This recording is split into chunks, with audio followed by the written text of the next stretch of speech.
Hello, everyone, and a very warm welcome to all of you to this fourth webinar in the series of webinars we are doing for ONOS One Nation, One Subscription members. Thank you so much for joining us today. For those of you who are repeat audience, thank you for showing the trust in us and for joining us in this journey.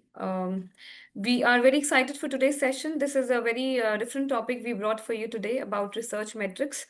And we have with us Sonal Shukla, who is the Global Head of Abstracting and Indexing at Springer Nature. She will take you through the all the kind of metrics that we mentioned in the emailers that you got, and I hope that we should be able to clarify many of your doubts today in the session.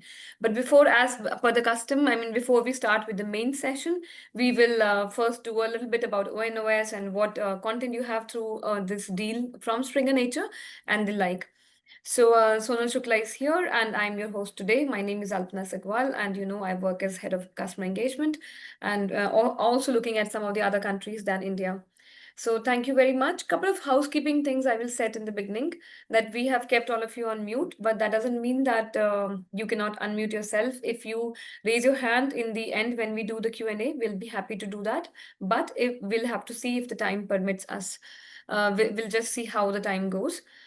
We are also recording this session, and we will share a recording link with you in the next 2 or 3 days. We will also run some polls.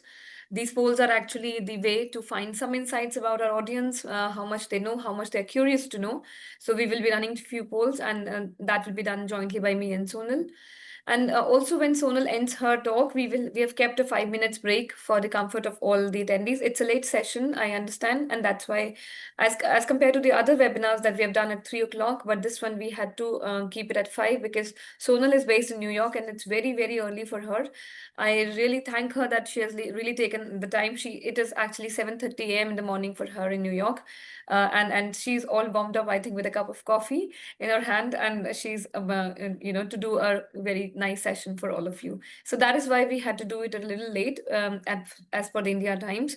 But I do request that all of you come back after the 5 minutes break so that we can have a very nice Q&A session. And as I always say, that we take feedback seriously. So please do let us know how you felt about this webinar in the end when you see a feedback form. So this is how the agenda is.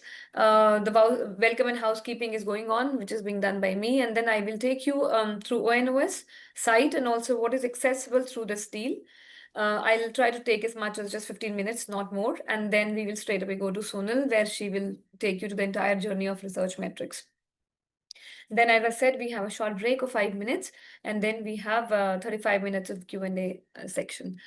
And as much as I'm liking these reactions, thank you so much. But it's my humble request that when the official presentation starts, maybe you can stop these reactions so that there is no hindrance in the space of visibility that for others. Thank you so much. I hope you understand my point. All right, so brief on ONOS and Springer Nature, content accessible through ONOS. So One Nation, One Subscription, the big deal in India, which the whole world is talking about. A major leap done by our government, a proud initiative taken, I think, to actually democratize knowledge to a level where we could not ever think of. So I think we should be very thankful to the authorities in India that they've taken such a wide step, a bold step, wherein all of you are getting access to such nice content, reputed scholarly content from reputed publishers, and all the journals are, you don't really have to think about the quality of these journals. So what better can a researcher ask, from a nation? So that's a very, very good initiative. And we at Springer Nature are proud partners for this deal, and we would like to continue with you in this journey. And also, in addition to the content that is which is huge content, quality content, we would also like to keep engaging with you throughout this deal, with steps like these. Engaging sessions could be a training, could be any topic which is of interest to you, for which you want to know more knowledge on. So we will be hand-holding you throughout this journey. I covered this part of the section in all the webinars that I do, but for those of you who are new and to this particular webinar, I would like to reiterate that the ONOS deal consists of 6,500 plus government institutions, which are including central, state, CFTIs, R&D lab, the colleges, all the government colleges also. In terms of the publisher, the coverage is globally 30 publishers are covered. you name the publisher, the reputed, all are there. It was like a very huge negotiation done by, I'm talking about the time frame, by the government of India with all the publishers. So we all are there, part of this deal. 13,000 plus full text journals available to you at your fingertips through ONOS, out of which more than 2,300 journals are from Springer Nature. And the access model is IP-based access as well as the off-campus access through InFeed, which I'll just let you know in a while. So this is the coverage. Now, how to access ONOS. Now, the next session that I will do in July, I will take you again through the detail like I did in the second session, in the second webinar. So because this particular webinar is, the scope is more wider, we will be taking you through another deep core topic session. Hence, I'm not really taking you to the ONOS site to explain how about all these steps. But as a summary and as a revision, the steps that you need to take are, first is the institutional registration on ONOS. Now, which is done by the nodal officer or the librarian. So this is a step not for the user, but for the librarians on the call. If you haven't done it already, please do it. So you have to go to the ONOS website, and there is a link called as registration. It's a very beautiful website they have made in short span of time. And you can very clearly see their institutional registration or the institutional registration. And you have to click there and perform the steps. Next comes when the institute is registered. Next comes the user registration, which is as a reader of the university or the institute, you need to see whether first of all, you need to check whether your institute is registered. And then you also have to make your own login and ID and password. And then when the registration process is over, you can simply log in through your admin login for the librarians and the user login for the readers, for the users. There is a list of FAQ section and a lot of frequently asked questions on the ONOS website. All these queries that keep coming actually are very beautifully explained on that page. Now, the first step says here, institutional registration. So this is designed for new member institution. Now, what do I mean by that? So, before ONOS, there were actually already some consortia running in the country called as ESS, DELCON, DRDO, DST. So all those are seamlessly migrated to the ONOS site already. So those institutions do not need to worry about any kind of registration. Now, this registration process is designed only for the new members because now with the ONOS deal, the coverage is too high. So the new members, please go to the site onos.gov.in, click on Institute Registration. You have to fill your AISHE code, which is very easily available on aishe.gov.in, and all the government institutions have it. I think some of the research lab might not have it. It is an All India Survey of Higher Education code. If you do not have it, you have to apply for it because it is a mandatory process to add it. Now, when you add your code and you do the captcha and all, you have to fill your librarian details or the nodal officer details. And this is how the nodal officer gets logged in as an admin of the institute. Now, the second step is the user registration. Once the institute is registered, the user, the student, faculty, or the researcher, you can go into this website. You don't have to click on institute registration. You have to click on the user registration. Please note these two steps are only one-time steps. You do not need to do them again and again. So click on user registration, select your state, your university, fill your details and submit. So your request will go to the nodal officer. When the librarian or the officer looks at it, okay, yes, this is the student of my institute, they will approve it. And from the library, you will get an email through which you can set your password. And that's how your login is made. And the third step is that you start accessing. How do you access? You go to ONOS site and then you click on user login for a user. And for admin, if you want to see the dashboard, the librarians, you need to log in through admin login. So there are two kind of accesses with you. One is an IP-based access and the second is a remote access. Now, IP-based is the same way like it used to work earlier. I mean, you are in the campus, you're in the purview, and you can access the content without even any login and ID and password. But you all need the remote access also. We understand it because you are never, it won't be the case that you're 100% in the campus. Sometimes you will be, outside presenting in the conferences, or you need some material to you. So you should have a remote access facility also, for which the librarian has to send in request to the InFeed. It's free of cost, provided by the InflibNet. It is driven by InflibNet Center. For those of the institute who already had remote access, it is fine. But the new ones who do not have it, you can take use of this facility given by InflibNet Center. Now, this is for the universities who have an IP address, but there are many colleges who do not have a static IP address, and there are, I think, 5,000 plus colleges in this deal. So please note, if there are any students, users, or librarians from such colleges, for you, there is only one type of access method, which is the remote access. You do not have the luxury of the IP-based access. I'm really sorry. So what you need to do is you need to fill the form for a remote access to Influence Center, and you will have to do a bulk upload of your user's email ID on the system, and then you can generate the user IDs of all your users. So for colleges, the users have to mandatorily use user ID and password, but for other institutions, government institutions like central universities, state universities, and CFTIs, and the research lab, you all can even do the IP-based access as well as the remote access. And as I said, for the existing government consortia users, you do not need to do anything. It's automatically ported, seamlessly ported to the ONOS portal, and it is a smooth transition. You just need to start accessing the content. That's it. Any issue, there is an ID called as support@onos.in.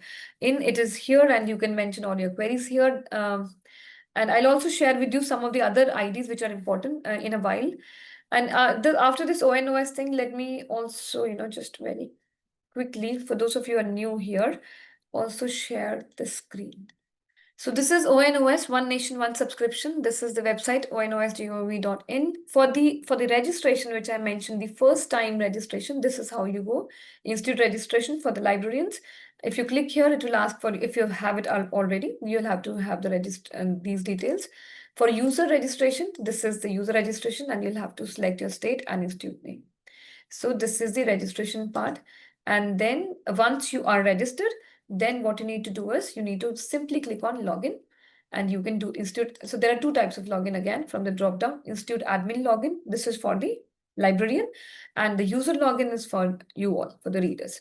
So this is very, very simple. And even the website, I'm very glad of that way they have made it. And the user interface is very seamless, and you know exactly what to do, where to do. And also something I would like to bring to your notice is this FAQs. You see all the kind of questions that come up, that how to fill the form for remote access, what is in feed, there was one question about the remote access as well. You see everything is solved here. So please make use of this. Again, at the end, there is something called as the user guides. All the publisher user guides are here. Even Springer Nature's is here. You can access, these are Springer Nature journal guides, all the publishers, library guide and the user guide, the tutorials of how to access the platforms. Yeah, so they're also here. And what publishers are covered, if you see here, you can see all the publishers listed alphabetically. And you can even, search and browse on this. Rather, I know you must be having the articles. You must be having the tendency to go to the publisher site, or maybe writing on Google. But maybe rather than Google now, better to use ONOS, because here also you have the keyword searches. And when you do the search, then you will be routed to the search results. And if you click on the search result, it will take you through to the publisher website itself, like our platform or Elsevier's or Taylor Francis, whosoever search results comes in. No, I can really not show you here, as I said last time, because as a publisher, I do not have any affiliation, and I cannot show you live how does it work. But when you click on it, you will be routed to the search results, and you click on it. And because for me, it says that full text not available, you're not part of ONOS. And these trainings I'm doing not on behalf of ONOS as such, but these are for Springer Nature platform training. But as a service, I'm also telling about how ONOS registration needs to be done. But if you want to have a full-fledged ONOS registration, maybe you can look for videos from One Nation, One Subscription administration team also. Okay, so Springer Nature, who we are. By now, we have done so many sessions, and you are kind of aware as to what Springer Nature is, what's the legacy we carry. And I keep repeating this, that, we are quite a young publisher. If I tell you, really, we are celebrating 10th anniversary this year as Springer Nature. But the legacy we have is 185 years old is Springer brand, and 155 plus years is the Nature brand. So what happened in 2015? A merger happened, a big merger and it was a giant merger in the publishing industry. That Springer Group and the Macmillan the group, the Nature Publishing Group, came together. And because of this merger, you see all these brands and imprints, they came together. And there are many more than this. So we have a whole lot of goodies to offer you now in a big umbrella of Springer Nature. And we are very proud of that. You see, we have, if you see the numbers, I will not really bore you with all these numbers, all the publisher must be doing it, but we really are proud of these numbers. All of us are.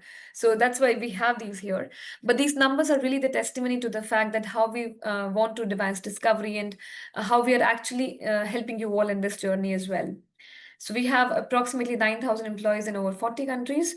We have a very big office in Pune. I think it's the second largest next to London office in Pune in India. And we have a good workforce in India as well.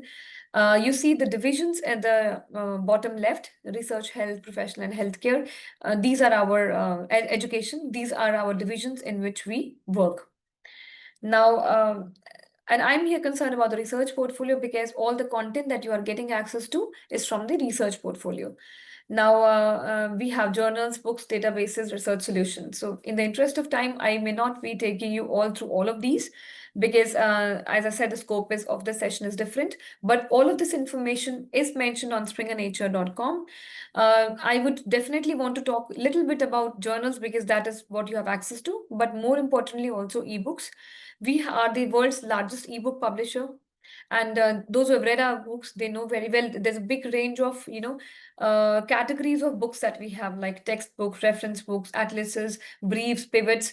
Like we have paragraph pivots, we have one topic book, one authored book. So many kinds of book with multiple models available. So we have like a collection model, we have single titles, we have access and select. For the library to decide, we have a wide range of models available if you want to subscribe to our ebooks. And in terms of numbers, so we have 3 lakh plus ebooks on our platform, which is Springer Nature Link, out of which 2 lakhs books are English language books in 23 subject collections. And if I really calculate it down, it is 13,000 books a year and 44 books per day, new books per day we are coming up with. So that's the kind of intensity of books publishing we are into, the big business.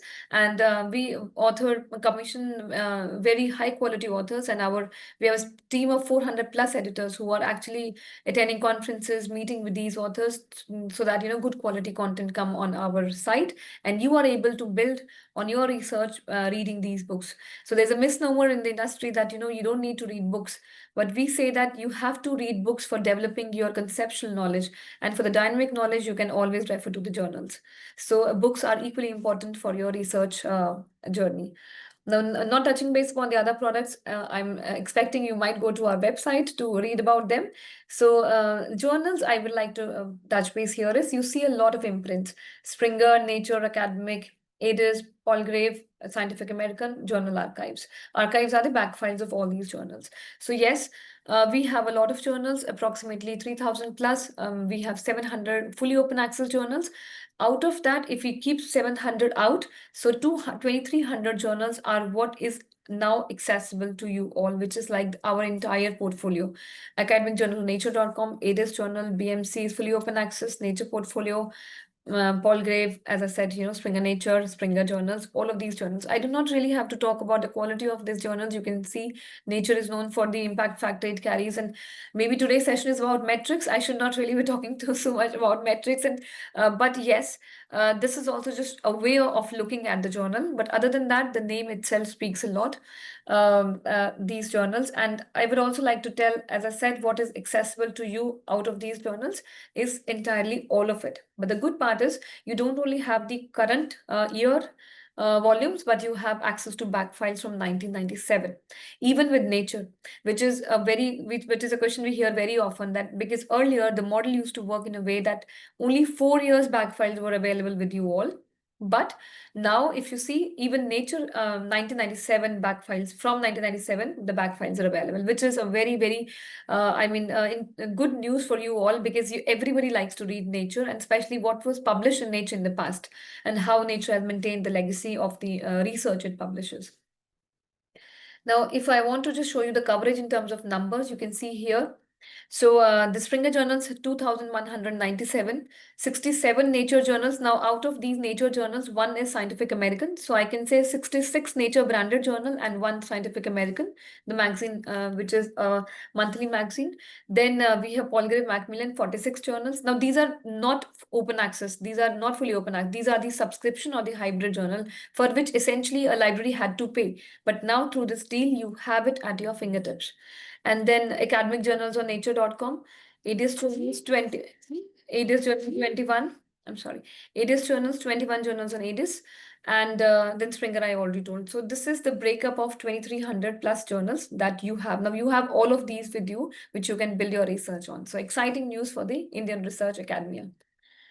And if you want to visit where to look for it, like my next session on the 15th of July, I will purely take a platform training, and I request all of you to please look out for my emails and you can join those sessions. That will be a training on the platform. But here I would like to mention you that the Springer journals are available on link.springer.com and the Nature are available on nature.com. However, the Nature articles are all syndicated on Springer link as well. So it's not that you will search for something on Springer, you will not get a Nature article. You will get it. But if you want to see the whole homepage of a Nature journal, you will have to visit the nature.com site. I will put up all these links when Sonal starts the session. I will put these links on the chat so that you have them handy. This is how the platform looks like. In the next session, I will give you a detailed training on the platform. We will spend a lot of time generating keywords, how to do a smart search. We'll do all of that. Something like we did in March and April. So we will do that. Now, this is one, maybe the last leg of my slide is, when we did these sessions, there were a lot of confusion and many questions came up regarding some pointers. So I just thought maybe I'll make a one slide where I try to remove some confusions. So like there were many questions about what is covered, the first phase, what is covered in ONOS. So please note that in the first phase, which is till December 2027, all the government and academic institutions are covered. The research lab, the government colleges, central universities, state universities, your CFTIs, which is like IITs, NITs, AIMS, ICER, triple ITs, all of these are covered in the steel. Now, yeah, if you do not have an AISHE code, then you cannot register. So please apply. You can apply. It's an easy process. You have to apply for the AISHE code as well. And yes, also there are some mailers coming to us like for an article that, okay, I'm part of ONOS, why I'm not getting this article? And when I look at it, the article is dated 1986. So you have to please understand that only content after 1997 is available to you. Anything before 1997 would be locked for you all. It is behind the paywall. And that's what I said, that the Springer Nature articles published before 1997 are not covered. And lastly, books are not part of this deal. This deal is only covering the Springer journals. In fact, journals for all other publishers as well. So these are some of the confusion and the common queries I wanted to address. For any questions, please reach out to support ID from ONOS if it is related to registration or your login. For remote access setup, and this is a call out for all the colleges, librarians, if they are here, this is the ID which you can always write to infed@internet for the remote access setup if you face any problem while doing the normal process, which is set up by ONOS on the site. But if you have any other queries with respect to Springer Nature link, there are two IDs. One is mine, Alpna Sagwal, you all have it. And but as a first step, you can also send an email to our online service team. They will also be very happy to respond to your queries. I will send all of these also in the chat. Please, you can copy it from there. All right, and a good news now is, you remember last time I shared with you all the recordings separately. Now we have a repository. We have a YouTube India page. We have made a separate playlist for ONOS Researcher Connect, and all the past 3 recordings are already put up here. I will share the link. The link is at the bottom of this slide. I will share this YouTube link to you all so that you can bookmark it. And these are the videos you can anytime refer to. They are downloaded and kept in here as a repository. As soon as this one gets completed, I will also add the 4th one here. So that is all, I guess, from my side. Now I think so I think I took like 5 more minutes than the stipulated time. I'm really sorry, Sonal. So actually, this session today came up by the request of you all when we saw the feedbacks that you had given us. So this was a topic which many of you wanted, that you need more information on research metrics. And in today's academic world, actually research metrics are everywhere. So if you talk about from Altmetric, H-index, impact factor, CiteScore, they are really shaping the way, you take decisions. They're shaping the way that, you are judged, you are evaluated, or maybe you get the funding. But the point is, whether the metrics cover the full story or not. So that's the main point. Maybe we will hear Sonal talking about these metrics, what she has to say, and maybe some of the mysteries will unravel today. So before I start and give the virtual mic to her, I will run a poll with you all to get a grab of what you feel about the research metrics. So I've launched a poll here for you all, and maybe I request people who are giving reactions to stop giving reactions and please answer to my poll. Thank you so much. That what do you feel about, what are your views on research metrics? That are they essential for evaluating research quality? They are useful, but they don't tell the whole story. Well, metrics are overrated. Or maybe you can be very honest with me that yes, I'm still trying to understand what these are. So let's see what our audience says today on this, and then Sonal will get an idea what kind of audience we have. And also, so I'll just quickly give, let's say, 10 more minutes. All right, so maybe I close the session now. I have enough responses, and share the results. Sonal, you can also see the results. See, well, the audience today do not really underestimate metrics. They feel high of it because very less are saying that they're overrated and often misused. The maximum percentage is that they are essential for evaluating research quality, but there are people who say that they might not tell the whole story, like 21%. And we also have 35% of our audience who might are not very aware of these metrics. Maybe this session will be very useful for them. And this session should be useful for all of us because, even we work day in and day out with metrics, but sometimes I also forget actually. And then I have to look back, okay, how it used to be calculated. So yeah, a little brush up is also, essential from time to time. All right, then maybe I close this poll, and thank you for honoring my request to answer this. And now I introduce Sonal to you all. She is the head of abstracting and indexing at Springer Nature. She's based in New York. I mentioned that. And she brings with her immense experience to ensure that the content published by Springer Nature Journal and Books is disseminated and indexed across hundreds of indexing, discovery, and ranking service, maximizing its visibility. That's what you all also want, right?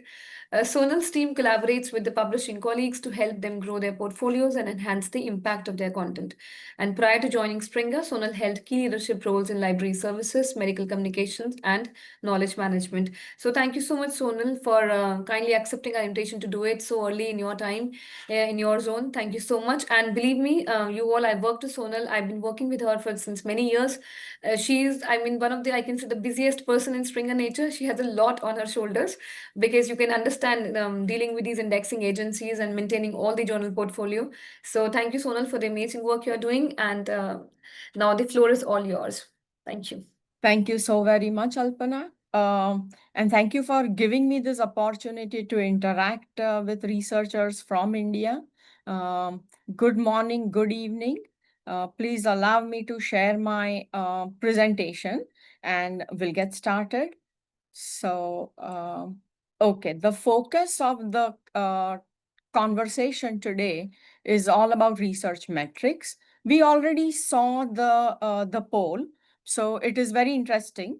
Research metrics are very important. However, the whole idea of today's session is to introduce everyone and to discuss about so many other aspects and not just the quantitative metric to be considered the most important thing.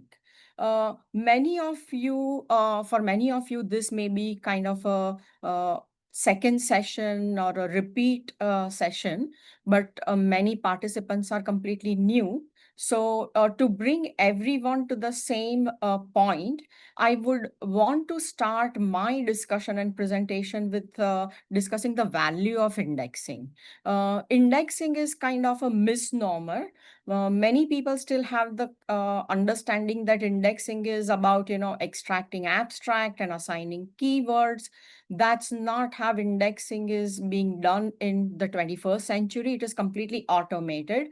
We use AI tools and, as it is completely machine-based process. However, the value of indexing over the decades have remained and it is increasingly increasing. So what is the value of indexing and what is indexing? Indexing basically provides a structure to unordered data. So the access to information and the relevant point for information and research becomes a lot easier. And value of indexing is that the tremendous amount of time the researchers and authors spend in publishing their manuscript needs to be discovered by their peers and other researchers. Indexing services, also known as databases, provide this platform to everyone, researchers, to get the information. So number one value is the discoverability, findability of relevant research. All these indexing services, and some of them that are premier indexing services, provide the seal of quality, and it also introduces the benchmark for the best publishing practices. As you may be aware that it is not that easy to get accepted for indexing services in some of the premier indexing services. So just the reason that the journals get accepted for those indexing services provides that seal of quality. I already indicated that it gives the discoverability to the wide-ranging audience. Some of the indexing services, such as Web of Science and Scopus, are multidisciplinary. Other are more subject-oriented. But through these indexing services, the varied audience, diverse audience gets the platform to look for relevant information that adds so much value. The premier indexing services have indexing staff which curate the content. So it is not that all the content that they get automatically appears in their databases. There are some of the discovery services where it happens. For example, Google. However, in this premier indexing services, such as Web of Science, Scopus, Medline, or PubMed Central, the curation is done by subject matter experts, which adds further value. And through this indexing services platform, the researchers or readers or authors, everyone, the users, get access to the right content in the right format. So these are the major points of the value of indexing services. From author's perspective, as I already indicated, these platforms or databases provides the opportunity to get the content discovered easily, which increases the research impact. Because if the content is not discovered, not read, it cannot be used as the building block in further research. And by these indexing services and the discoverability adds value and it increases the research impact. It also provides a recognition, which is a requirement to publish in these index journals, which is imposed by many of the funding agencies, institutions. It is a requirement of the institutions, universities, or funding agencies that the content must be indexed in some of these premier indexing services. So it becomes very critical for authors to find their content through these indexing services. Researchers' output is evaluated by using these indexing services. These indexing services, because they index the content, it provides opportunity for further professional advancement, and it saves time for further research by facilitating cross-references, referencing, and also providing opportunity to authors to find out who are the other leading researchers in their subject areas, which are the leading institutions in those subject areas. So these are all the benefits of using the indexing services. From the journal's perspective, as I indicated, it already provides, the seal of quality. So once a journal is accepted for certain premier indexing services, it indicates to the whole world that those journals meet the requirement and they are qualitative in nature. And by getting accepted in those indexing services, it increases the prestige for the journals. It provides visibility and discoverability. And by getting accepted, it automatically indicates that the journals and the content is meeting the quality standards. You might be aware in today's context, the quality standards have become very critical, and it is not easy for any journal to get accepted for this premier indexing services. So this is the essence of the value of all the indexing services from author's perspective and from journal's perspective. Now, Springer Nature had done a survey a couple of years back to identify what is the value of indexing from author's perspective. And based on the responses, the top 5 reasons, the hierarchy of needs from author's perspective, are impact factor journals that get impact factor, the speed, the turnaround time of getting their content articles published, how comprehensively the journals are indexed so the articles or the content published by author gets maximum discoverability, the acceptance rate, and the APC. So as you can see, indexing and impact factor are very much part of overall indexing processes, and they are extremely valuable for authors. Now, moving on to the common research metrics, which is the main focus of today's session. I will start by just referring to DORA. Again, research metrics are very critical. Quantitative metrics are important because they are easy to understand. We will be talking about qualitative and altmetrics also. However, Springer Nature has signed a DORA agreement, which means that no one metric is considered complete, but we give importance to all different types of metrics. And the principles of DORA are to be clear, be transparent, be specific, be contextual, and be fair in understanding and using metrics. So, do the metrics matter? Yes, they do matter because as we saw in the previous slide about the value of indexing, through metrics, it is an easy way for institution and funding agencies and also researchers and authors to understand how to evaluate the content, how to decide the quality. Again, quantitative type of metrics are not the only way to understand the overall value or the impact of research, but metrics do matter, and this slide talks about those points. Now we are ready to take poll number 1 as part of this understanding metrics. Alpana, if you can please help me with this poll. Yeah, I'm just putting it up. So the question is, no, it is not a question, it is a statement. No one bibliometric can cover all aspects to measure research impact. Say yes or no. It is a single choice. Yeah, and while you all are answering the poll, I want to apologize. I now saw the comments in the question box. My slides weren't changing. I'm really, really deeply sorry for that. Sometimes, it happens, the technology, and I now saw all the comments. I'm extremely sorry, but I'll try to share my part of the deck, the 4, 5 slides which I missed. Thank you. All right, so Sonal, I have responses here. Maybe I'll close the session and let you know the answers. Just a second. Okay, so can you see 85% says yes and 15% is no? Yeah, and there is no, of course, right or wrong, but yeah, it is true that no one bibliometric can cover all aspects to measure research impact, and that's what we are going to be focusing on. Going to the next segment.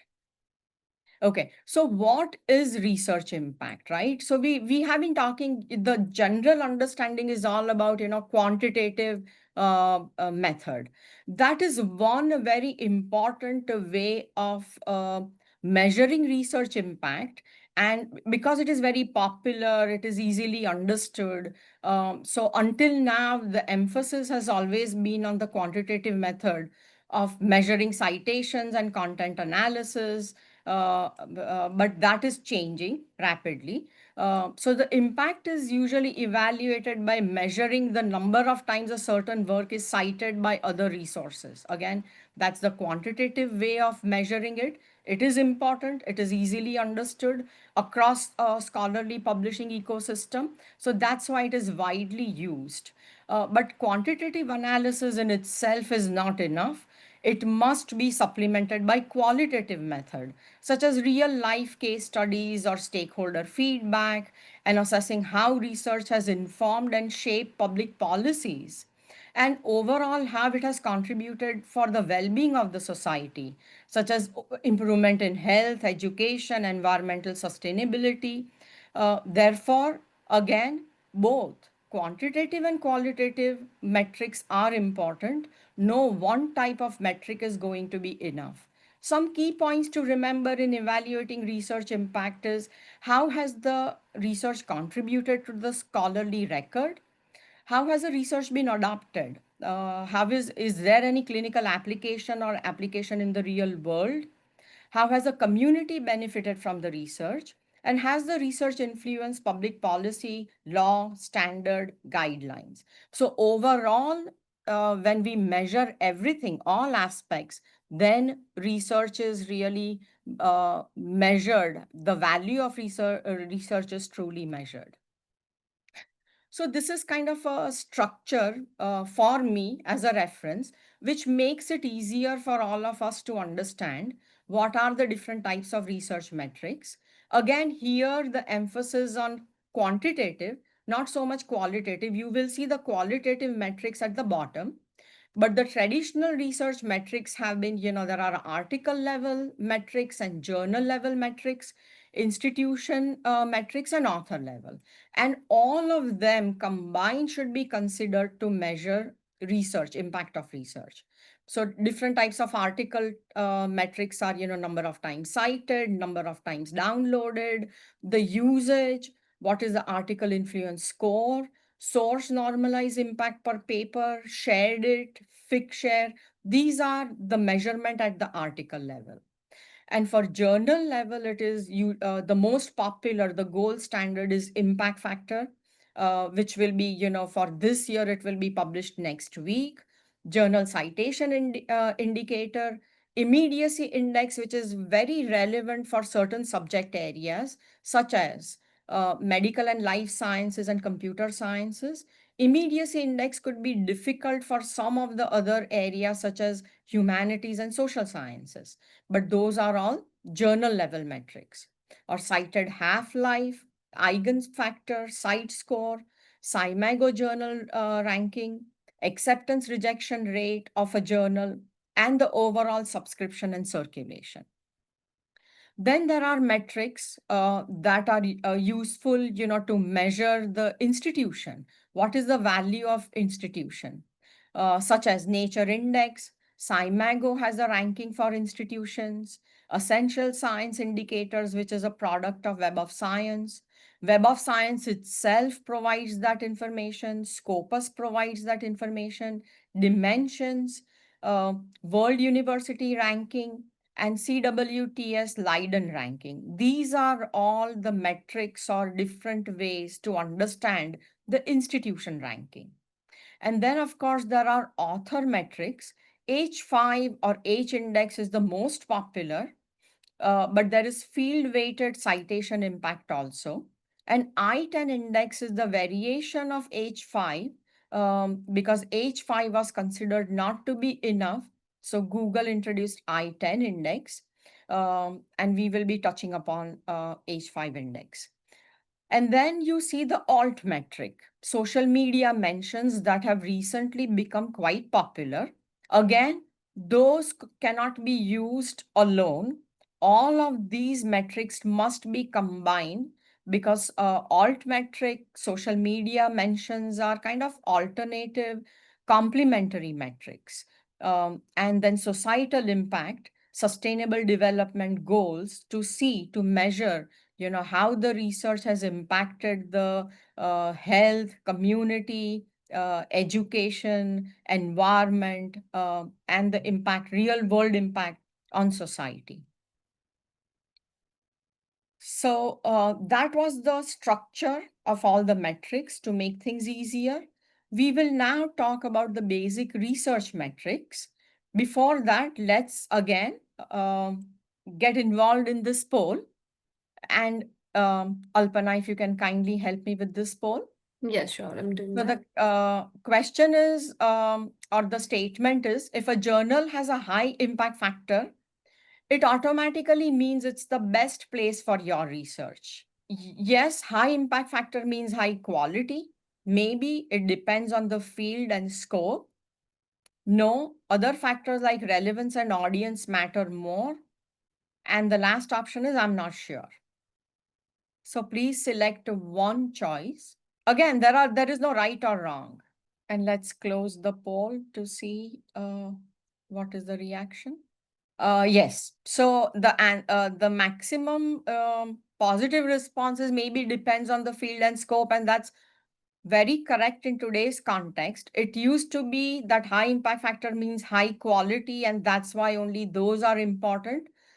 Things are changing rapidly, and now overall context and so many other aspects are important, and it definitely depends on the field and scope. So thank you for participating in this poll, and we will now move on to the next segment. So we are going to get started with the journal impact factor. Although it is considered basic, but it is still not that easy to understand. However, because it is so widely used and the most popular, it is considered as a basic research metric. So what is an impact factor? Impact factor is used like commonly to indicate the research impact overall. However, impact factor is a trademark of Clarivate. Clarivate is a company that has various products. Web of Science is their multidisciplinary database. Uh, all the content of selected journals and books, conference proceedings, book series get indexed in this Web of Science core collection products. And Clarivate takes the Web of Science journal data for their journal citation report, which is published annually. Because it was the main metric that was introduced by ISI, it has become the gold standard because it is easily understood and easily replicable metric. So what is impact factor? So as I indicated, next week, 2024 journal citation report will be published, which is going to be publishing impact factor for the journal articles published in 2022 and 2023, but cited in 2024. So it has the numerator and denominator, and the numerator is the citations to all articles published in Web of Science index journals divided by the total number of citable items like articles and reviews published in the journal in 2022 and 2023. This is the formula that is used by Clarivate and Web of Science and JCR to give the impact factor. Now, it is most widely understood and it is a well-established benchmark because it has been in existence for so many years and it is considered gold standard so far. Institutions and funding agencies use it to measure the research impact, and authors and researchers also use to kind of gauge as to what is considered a very popular based on the high impact journals. So again, this impact factor is a score that takes into account the 2 years content that is cited in the most current complete year. So there are many pros and cons. It is considered the quality indicator of a journal's quality and research impact. It is widely adopted by decision makers. It is a quantitative measures for journal that is easily understood. And publishing in very high impact journal can enhance a researcher's reputation, aiding in the career advancement, funding opportunities, and academic promotions. And that's why it is very popular. However, there are many disadvantages or cons also of impact factor and it has been widely discussed over the years, and Clarivate has introduced new policies to address all those gaps, and it is regularly, progressively improving. But there are certain limitations such as there is numerator and denominator asymmetry, which can kind of, promote gaming the system. by, using the article type. And we can have a separate session just on impact factor to better understand. Unfortunately, today we do not have enough time to go into detail as to how this could be misused. But these are, gaming the system has been discussed by the researchers across the world, that how the impact factor can be gamed to take the advantage of this calculation. There are chances of self-citations being kind of, incorporated into the impact factor calculation. Of course, Clarivate provides the impact factor without self-citations also. But self-citation, adding at a journal level or author level or citation stacking, these are some of the examples of gaming the system. Now, impact factor also has disciplinary bias. Some of the areas have the impact factor higher compared to other. Humanities and social science journals will have lower impact factor compared to medical life sciences journals. And the length of citation window for impact factor is limited to 2 years. Of course, 5-year impact factor is a better metric to consider, but that 2-year citation window has high chances of skewing the impact factor in citation distribution. Then the impact factor calculations do not distinguish between citations made to articles or reviews or editorials. Again, this could be one way of gaming the system, where if a journal has too many review articles, not contributing by publishing, original research, review articles have the tendency to gather more citation compared to original research. So those journals having more review articles may have higher impact factor. The impact factor also only considers the number of citation. It doesn't take the context. It doesn't take the nature of quality of citations into consideration. So even if the citations are criticizing the article, it is still counted. And that's how it is also counted for the impact factor calculations. After all, impact factor is a ratio, right? It is a mean. So one highly cited article can skew the entire impact factor for a 2-year impact factor window. And that's the reason we should pay more attention to 5-year impact factor and not just 2-year. You might have seen that effect of COVID. During the COVID years, the impact factor of many journals went up because there was high number of publications. Which increased the impact factor overall, because more articles were published and more articles were cited. That resulted in increased impact factor. And again, once that window was out, once that COVID effect was out, now the impact factor are more normalized and they have gone down. So these kind of, influence or effect can increase or decrease impact factor. Metrics may not fully capture the relevance or quality of research for niche and emerging fields, potentially undervaluing important work, and therefore just paying attention to higher quartile journals may not be very effective in truly understanding the value of research, because niche journals may be in lower quartile, but they are still very valuable. And we will touch upon that point a little bit later in this presentation. So the impact factor assesses only one aspect of impact, and that is just citations over a brief 2-year period. And therefore, these are the limitations. Again, all of them are widely discussed, and Clarivate has been taking steps to overcome those gaps progressively. Now let's go to the next poll to make our session interesting. Before we start discussing about H-index, which is of course a basic index for author, basic metric for author, let's understand what is H-index. So what do you think that the H-index measures? Is it number of papers published, number of citations received, or a balance between productivity and citation impact? And you are not sure. Please select one. I will close this, Sonal, and Yes. you can have the results. Okay, a balance between productivity and citation impact is getting the maximum response, and that's correct. It is not just the measurement of number of papers published or number of citations, but it is a true balance of productivity and citation impact. And thank you for participating in this.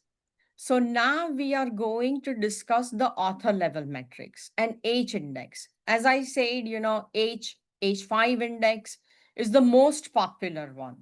And Google Scholar allows author to create their profile on Google Scholar and add uh, the work or research directly, which can, so the authors have the flexibility and the independence of maintaining their own profile on Google Scholar. Therefore, it is very popular.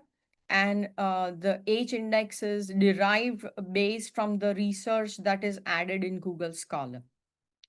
So the measurement is number of paper that have received at least X number of citations. So for example, the H index of 10 means that among all publications by one author, 10 of those publications have received at least 10 citations each.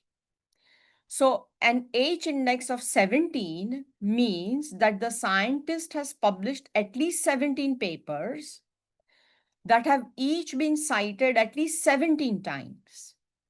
If the scientist's 18th most cited publication was cited only 10 times, the H index would still remain at 17. But if the scientist's 18th most cited publication was cited 18 or more times, then the H index would rise to 18. So this is the main concept of H index measurement, whereby H index of 10, we are taking 10, so it is easy to understand that one author, if that author has 10 publications and each one has been cited 10 times, the H index of that author will be 10. And Google Scholar, there was criticism that, H5 index is not enough metrics. So Google introduced I10 index, which is based on the same principle, but now it is, for it kind of expands further.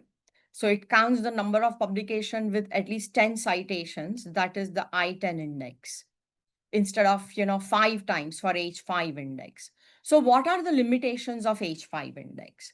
So it doesn't take into consideration highly cited papers. So if your H index is the same whether your most highly cited paper has 100 or 10 citations. So that is the biggest limitation of H index. It benefits more experienced scholars over early career individuals. So authors with longer career spans and more publication will always have higher score. And this again has been discussed quite frequently in the scholarly publishing universe. But these are the main limitations of H index. It is unable to differentiate between active and inactive scientists. So if the scientist is a researcher is no longer active, it still has the information if that scientist was very productive or publishing a lot. So H index is still based on that information. It doesn't differentiate between active and inactive scientists. And it is biased towards productive researchers, not necessarily, the quality, just only quality. And it varies by discipline due to different norms of publishing speed and quantity. So these are the major limitations of H index. However, this is the most popular metric for author. It is the most popular author level metric. An advantage of author level metric H index in Google Scholar is that it allows the researchers to maintain their own profile. So it is more up to date, and the H index, H5 index is based on that up to date information. So it is not dependent on someone else to update your own research profile. Therefore, the H5 index or H index is very popular with authors. Now, I want to discuss about, the difference of citations and references, because this again is part of the basic metric, right? So there are multiple meaning of citations. However, what is the major difference of citations versus reference? So a citation is a brief mention within the text, within the manuscript. It is the brief mention of the reference, which acknowledges the source of information used in a particular sentence or paragraph. It will typically include author's name. It can just include the DOI also. And the importance of citation within the text is it helps readers to locate the source of information within the text. It is very, very important. Versus the references. So the citation is where it indicates when the author is referring to other important research that is used as building block within his or her research in manuscript. But the list of reference is a detailed list at the bottom of the article where all the sources are cited in detail, and it provides the complete bibliographic information, including author's name or title of the article, publication date, and other relevant details such as URL. So the researchers can go and refer to those references for further research. So it provides, complete access to the source material. And the source material or references or citations are building blocks for further research. Now, missing citations or references in a manuscript will erode the trust in the publication or journal or the peer review process. Why the citations and references are so critical, right? So it is very important for authors to cite the references that they have used in their manuscript or research so that other researchers can do the further investigation or research which can help them. An irrelevant citation can be a harbinger of compromised peer review or paper mill. So in any reference list, if there are irrelevant citations, it can be an indicator which now in recent time, the indexing services are using to identify, paper mills. Now, the other meaning of citation, as I already kind of touched upon it, it is number of times an article is cited or referred to by other peers or researchers. We already talked about that there is no one way. Citation counting is not the only way to measure the research impact. And the bottom part of the slide, again, reiterate those points. Now we are going to be talking about the intermediate level of metrics. And let's take the next poll, Alpana. And the question is, have you ever used Altmetric or social media attention scores to track your research impact? And again, there is a single choice. So either yes, no, or you have not heard at all. So what is Altmetric? You have never heard about Altmetric, alternative metrics. Please select one choice. Okay, so I have enough responses, so maybe I can share the results with you. So Okay. like 34% have not used it. Heard about Altmetric. Yeah. Okay, very good. So let's get started discussing about Altmetric. Again, altmetrics are alternative metrics. So we talked about, traditional metrics such as impact factor, H index. Those are the traditional metric, one for the journal level and the other one is for author level. Alternative metrics can be used at a journal level or at an author level. There are different types. So Altmetric is a product and we will talk about that product. However, that was the first product which introduced the concept of this alternative metric. So sometimes it is used interchangeably. But the whole idea of altmetric, it is abbreviation of alternative metrics. They are always complementary metric and they should never be used alone. So different types of alternative metrics are social media, such as mentions and shares and discussions on platforms like Twitter, Facebook, LinkedIn, which are such popular social media platform, and therefore Altmetric have become also very popular. Gray literature, which is the literature that's not traditional scientific or scholarly publishing. It is published outside traditional commercial or academic publishing universe, such as the reports published by NGOs, non-governmental organization or government organizations. Those are also important pieces of information, and reference to them is also considered alternative metric.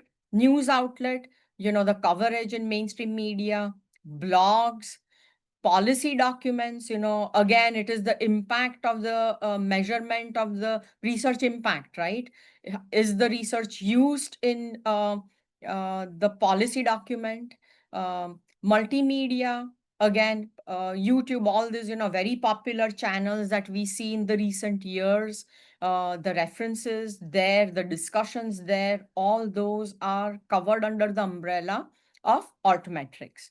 The advantage is that it provides instant feedback, it has broader impact, it allows opportunity to everyone, all different levels of communities, people, including lay people, to participate in this very important conversation.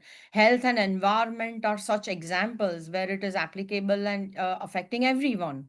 So it gives them also an opportunity to express their opinion. It shows deeper engagement. It has diversity of audiences. It enhances visibility, and it builds up the momentum and interest. But the disadvantage is, at the same time, it can be distracting, it can affect reputation, because people pay attention only to the exciting or trending news, or kind of breaking news, but it may not be validated, and that can hurt reputation. It can be manipulated. There is lack of standardized interpretation, so everybody can interpret it differently, and there is lack of data quality and integrity. And sometimes there is priority of commercialization over quality. So these are all different aspects of altmetric. What are the different types? What are the advantages and disadvantages? Now, I already mentioned just a bit back that altmetric as a product is kind of, interchangeably used for all alternative metrics. This is because Altmetric was the first service to introduce this, this type of metric. But it is now owned by, digital science. It is a product owned by digital science. And PlumX metrics is also similar type of product, which is owned by Elsevier. And this donut of altmetric, or the colors here of PlumX, actually indicate, it has some meaning. And if you go to this altmetric website, you will be able to understand what each color of their donut mean, because they take into consideration, and they give the weightage to different types of documents and mentions, and they have different colors for it. But they do cover in altmetric, they cover the social media, policy document, news, blogs, guidelines, everything. And for PlumX, their 5 major categories are citations and usage and capture and mention and social media. So this is basically overall the altmetric. We already discussed about the umbrella concept of alternative metric, different types, advantages, disadvantages. These are the two commercial products that actually shows the alternative metrics. So we have covered the alternative metric. Moving on to usage and download. That's also another metric to gauge research impact. So usage is very, very important, and download also. So the value is that it shows audience engagement. Again, it offers, it shows the diversity of engagement, not limited only to scholarly universe, but any one lay person may also be interested in, reading and downloading the content, which is now becoming very popular because people are taking control of their own environment and society and health. So they are interested in reading the same information. The value of usage and download is it shows the interest and visibility. It evaluates the journal usage. It is also used in evaluation, one of the metric, not just the only metric. And it can also predict future impact if the usage is more, especially in certain communities, research audiences, such as academia, then it is going to have an impact on the impact factor because it could get more cited. Uh, Usage is also taken into consideration for alternative metric. It is a complementary metric. And the concerns are, it can be kind of misleading. More usage doesn't mean that it was really used qualitatively all the time. There could be download by irrelevant groups such as search engines or web crawlers or non-scientific users, which may not be an indicator that it was, the usage was relevant, right? So the relevancy is not always determined with the number of download. It can also be manipulated, and larger journals have the more usage potential. So these are the pros and cons, value and concerns for the metric of usage or downloads. We are now moving on to the advanced research metrics. And for that, I'm going to be talking about Web of Science and Scopus. And this is because the impact factor of Web of Science or Clarivate and Scopus, which has CiteScore, that is product of Elsevier, these are head-to-head metric at a journal level to determine the research impact. They are very widely used. Web of Science has one platform of core collection, but they have various products such as Science Citation Index Expanded, Social Science Citation Index, Arts and Humanities, Emerging Sources Citation Index. These are all the journal-focused products on Web of Science. And then there are Book Citation Index, Conference Proceeding Citation Index. Those are the book focused and conference proceeding focused products on Web of Science. The impact factor is given to the journals or the content that is indexed in Science Citation Index Expanded, Social Science Citation Index, Arts and Humanities, and Emerging Sources Citation Index. Books citation index and conference proceedings do not get an impact factor, but citations to the content which is indexed in BKCI and CPCI do get counted towards the impact factor for the journal focused products. It is one platform. Of course, the products are separate, but you can search the content through Web of Science. It has thousands of peer-reviewed journals and conferences and books, and it has millions of funding data in it. Impact factor is provided, which is considered the gold standard, which is that is provided by Web of Science Journal Citation Report.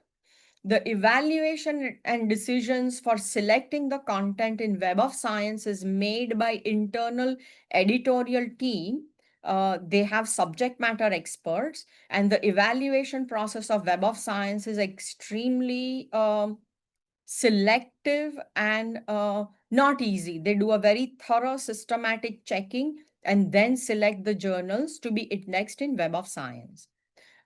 It is highly curated database, and therefore it is an indicator of a quality content because there is a lot of effort put into the curation. Head-to-head comparison to Web of Science is Scopus. Again, it is also multidisciplinary, one platform. It doesn't have separate products, everything, books, book series, conference proceeding, journals, everything is indexed in one Scopus database.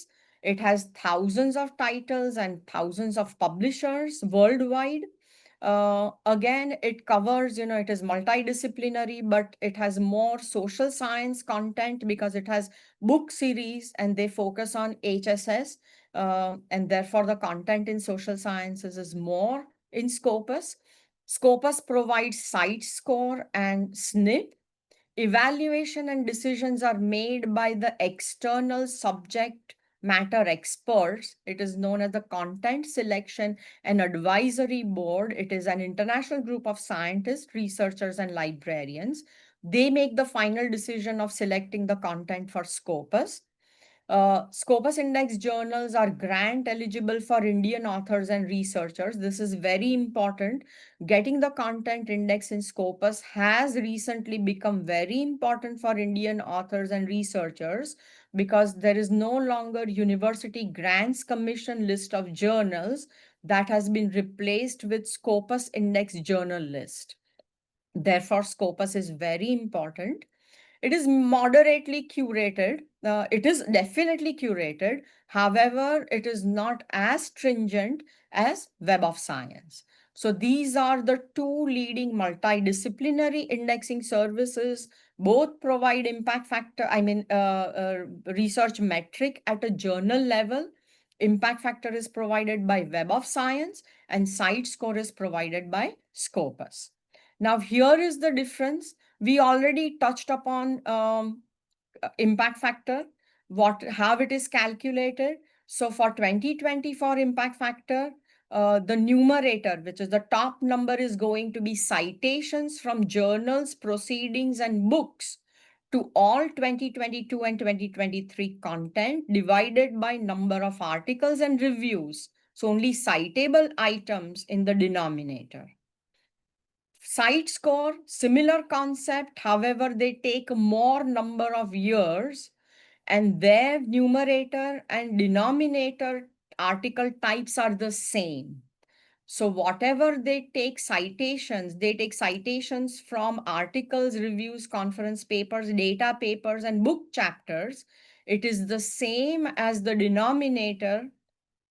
So the bottom number, the article types are the same. This is the main difference between the impact factor and CiteScore.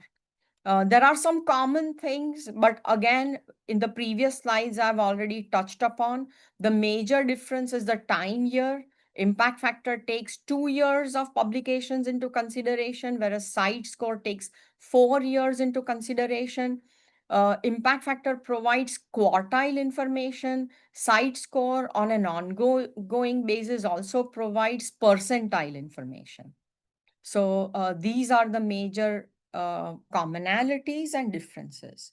Now we are going to be talking about the quartiles and their significance.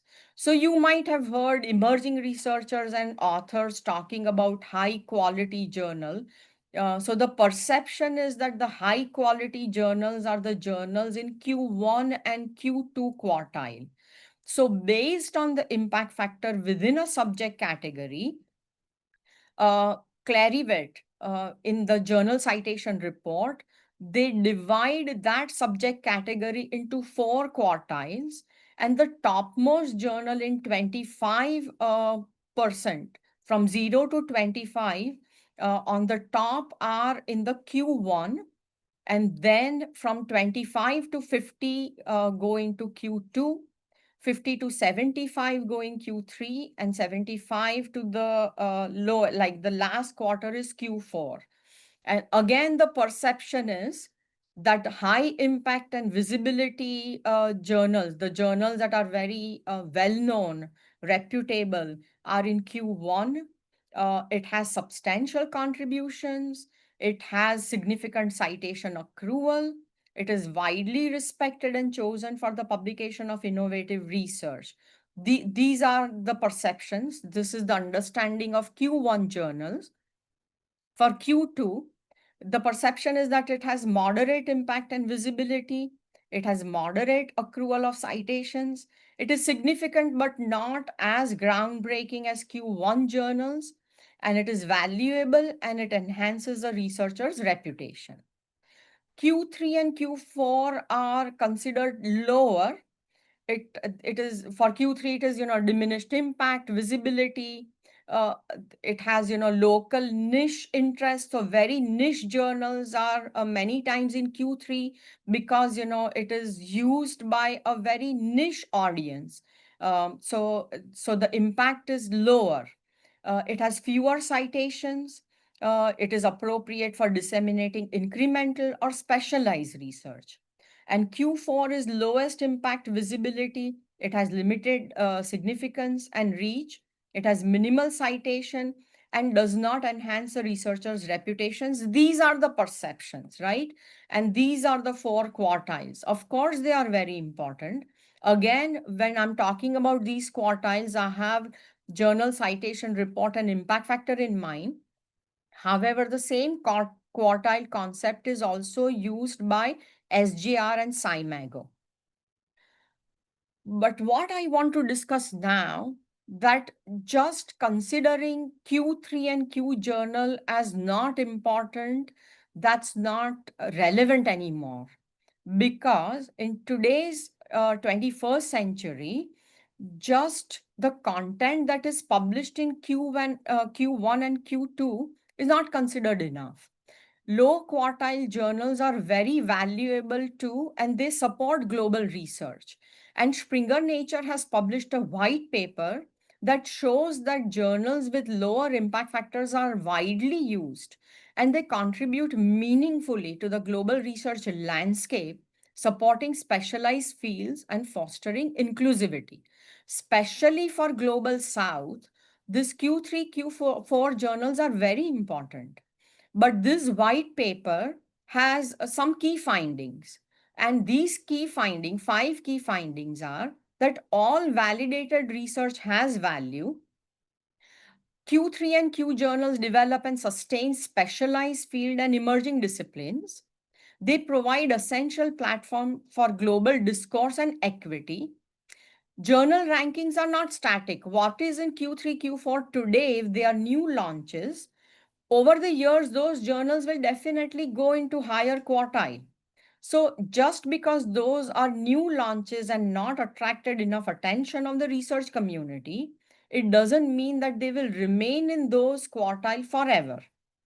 And then significant and growing engagement with Q3 and Q4 journals will increase the overall research impact. So this is very important point I wanted to highlight to the participants today, that please do not, discount or value Q3 and Q4 journals as not important. They are also very important, and they also are increasing people, researchers are now understanding the value of Q3 and Q4 journals. We will now quickly go to, keeping track of the time. We are going to be talking about SCImago. So SCImago again is, they also rank journals, and they also have this quartile information. However, SCImago is an independent agency. They provide the journal ranking and the quartile information, but they take their data from Scopus. So if a journal is not indexed in Scopus, it cannot get quartile information or journal ranking in SCImago, because SCImago, although being an independent agency, they do not index. It is not an indexing agency. They take the data from Scopus. So it is again very important to make sure that the journal is in Scopus so that it then carries over that information to SCImago for journal ranking and the quartile information. So the value of SCImago's SJR scoring is that it not only takes the number of citation, but it takes the importance of citing journals. So it means that highly cited journals contribute more to the SGR score. And SGR score is normalized across different fields, allowing for a fair comparison between journals in different disciplines. Again, SGR by itself should not be the only metric taken into consideration. It could be one of the metrics to evaluate overall research impact. I'm going to be now talking about the JCI, which is a product, newly introduced product of Clarivate Analytics, which provides the journal category index. So this JCI, it measures the citation impact of journals, which is normalized across different fields, and it takes into consideration the variations in citation practices between disciplines. So the normalized indicator is easier for comparison by field, article age, article type. So it is more comparison of apples to apples and not randomly selected completely different, indicators for comparison. So here I show the difference of impact factor versus JCI. And JCI takes, more number of years into consideration. And an average, if a JCI is 1, it is considered that that journal has received the number of citation equal to the average for that subject category. If it is below 1, it is below average, and above 1, of course, it is above average. So it is also about the perception of a journal within that subject category. So it is a comparatively recently introduced research metric. Again, that needs to be taken into consideration with other metrics and not in itself. We will quickly touch upon Eigenfactor and article influence score. When it was introduced, it became very popular, but over the years, it is not that popular. And the reason is it is not easily reproducible. But Eigenfactor, it measures very similar to what we just discussed about Clarivate's JCI, Journal Citation Indicator. Eigenfactor takes, importance of the journal. Citation from top journals carry a greater weight. It counts citations from both sciences and social sciences. It excludes self-citation, so that's an advantage. And it measures indirectly by counting the total number of citations the journal receives over 5 years. So a measure of how many people read a journal and think its contents are important, that is taken into consideration for Eigenfactor. And article influence score and Eigenfactor are always kind of, evaluated together, taken into consideration together. So again, keeping the time in mind, I will have to rush through the next slide. So the key point is the essence of today's session is that no one metric is complete in itself. So always take into consideration different metrics, including the alternative metric and sustainable development goals. There are so many other aspects, ethical aspect, now AI tools, personalized metrics, interdisciplinary research, mentorship, collaboration, co-authorship, recognizing the value of replication studies, open science practices. All of these points must be taken into consideration to evaluate the impact of research, not just an impact factor, not just a CiteScore, not just H index. So this is the essence. And key takeaways, if you have an opportunity, please refer to the 10 principles of Leiden Manifesto for research metrics. Again, same points. Quantitative evaluation should support qualitative expert assessment. This is especially very important for institutions and funding agencies, faculty, in evaluating the research impact of an author's contribution.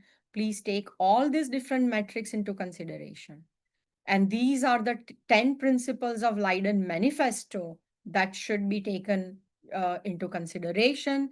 These are the key takeaways. And last but not least, please take the research integrity issues into consideration. Focus on these are, how the research integrity issues arise. Because when metrics are misused or abused, when there is too much focus on quantity over quality, or misleading or irrelevant comparisons, or self-citations, or citation stacking, or citation cartels, the push for publish or perish, irrelevant citation, these are the harbinger of research integrity issues.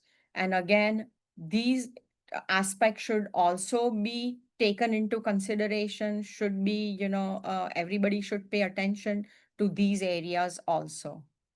So that concludes. I'm very sorry for taking 5 extra minutes of your time. However, Alpana, we can take a break as per your schedule, or I'm okay. If everyone is okay, we can start Q&A session. Yeah, no, I think let's just take a break because it's been 1.5 hours of continuously listening. And I think a 5 minutes breather is important for the attendees. Sure. You can just have a maybe water, a sip of coffee, or let's just give Okay. 5 minutes. If I mean there are questions here, a couple of them I've tried to answer, but I've kept the ones which I would like you to answer. And seeing the time, I mean maybe we might have like 50 seconds per question. If we want to do it all. So let's all of you will connect back at 6:39. It's 6:34 at my end here, and Sonal, exactly 5 minutes from your time clock. Yeah, sounds good. Thank you. Okay. Thank you, everyone. Thanks.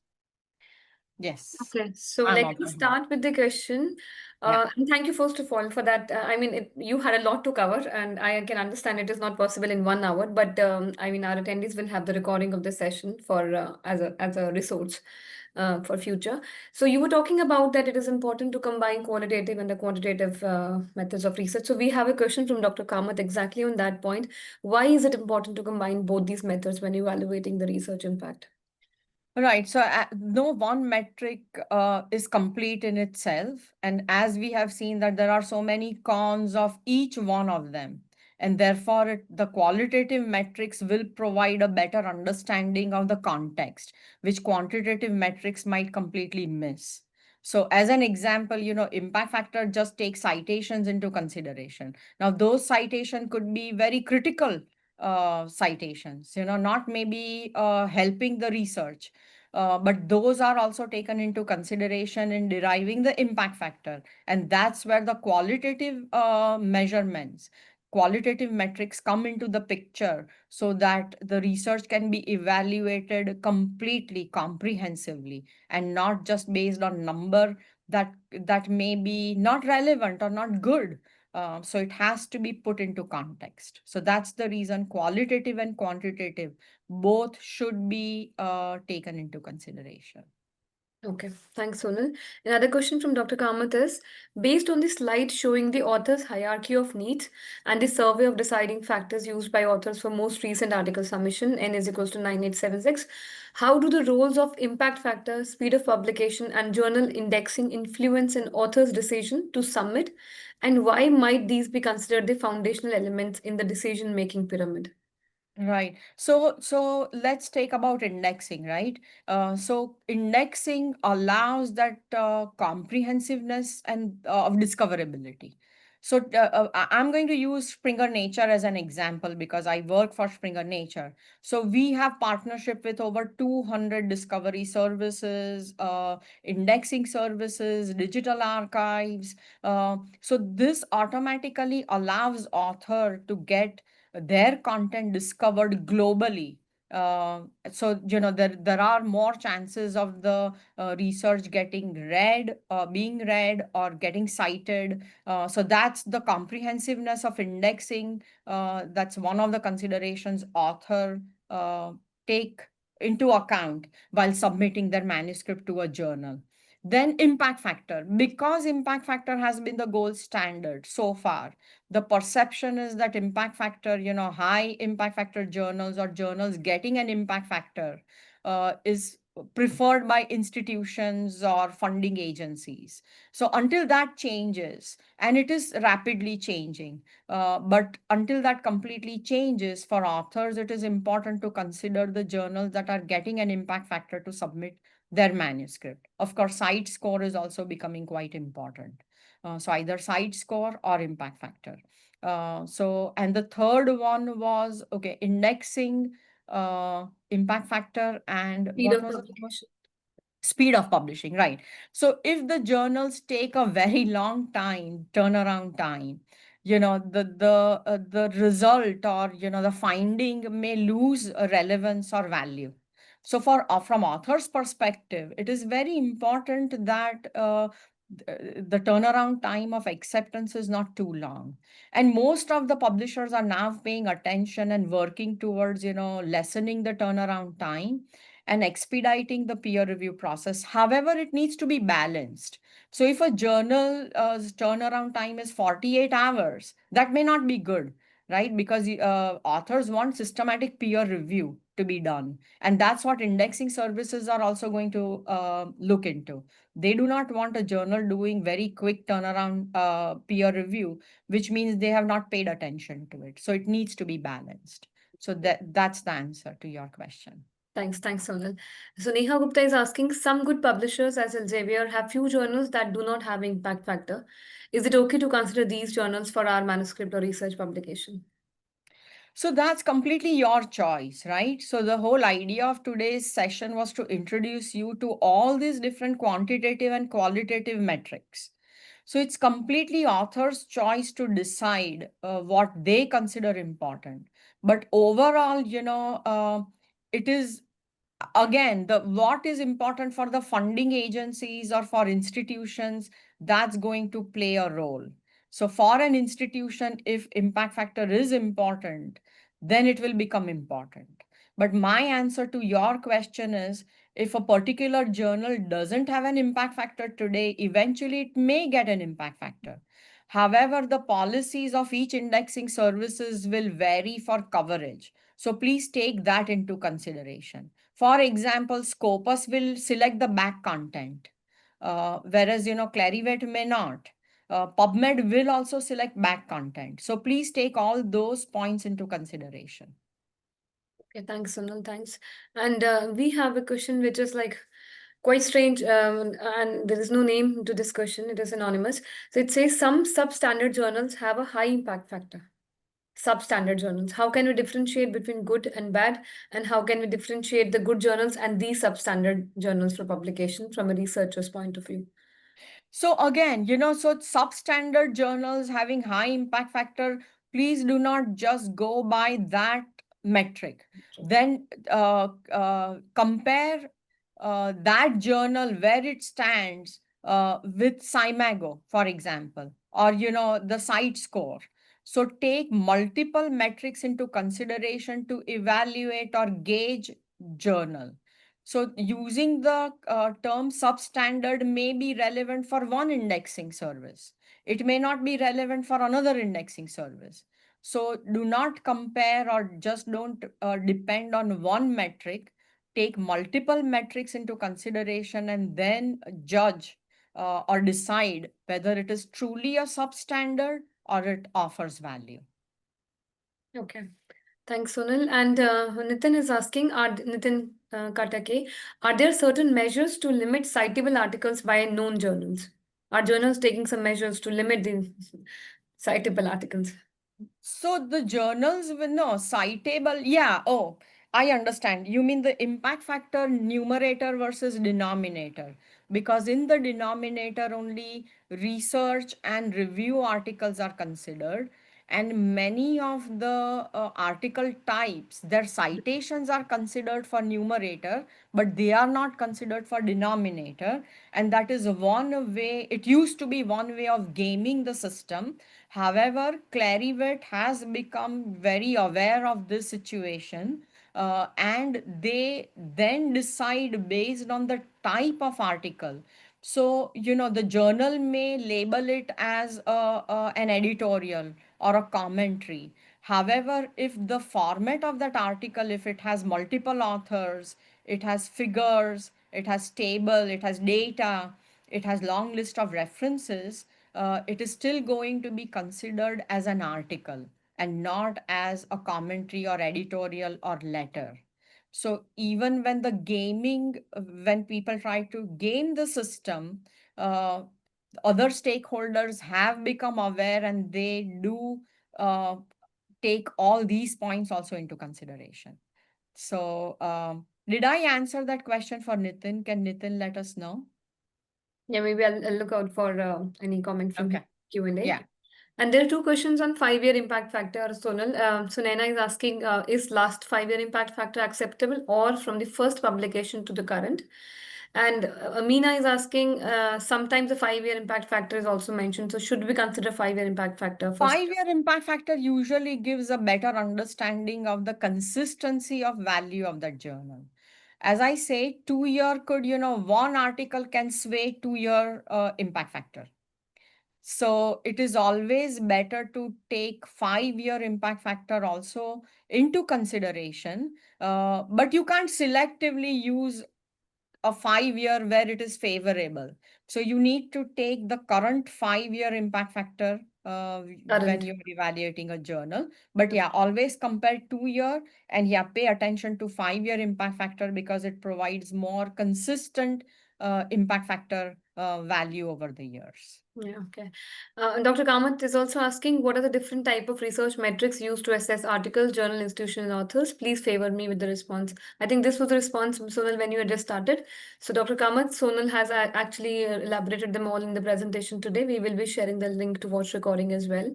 So I Yeah, think so I have that whole structure, structure. Alpana, where, research metrics and then what are the Yeah, article yeah, level and author level and journal level and institution level. And then absolutely. at the bottom, they are alternative metrics and SDGs. Yeah, absolutely.